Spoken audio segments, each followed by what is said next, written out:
Looks like the much-hyped Galaxy S25 Slim might actually be real, at least according to a fresh Geekbench listing that's turning heads.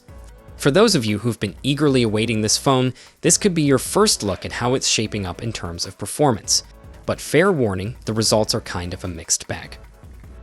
On the one hand, the good news is that it's reportedly rocking the new Snapdragon 8 Elite chipset, which sounds impressive on paper. On the other hand, well, the benchmark scores are a bit underwhelming. The S25 Slim prototype scored 3005 in single-core and 6945 in multi-core tests.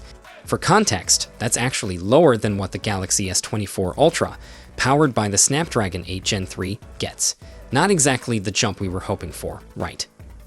It's interesting though, because both the S25 Slim and the S25 Ultra seem to share the same Snapdragon 8 Elite chip, with a similar 4.47 GHz CPU clock speed.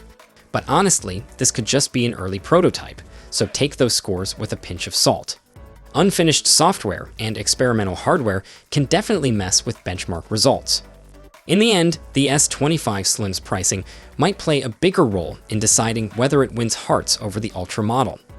Apple might even take the affordable crown this time around, which is a surprise. Either way, it'll be fun to see how it performs once it's actually released. So, what do you think of these scores for the Galaxy S25 Slim? Drop your thoughts below, and I'll catch you in the next one. Take care.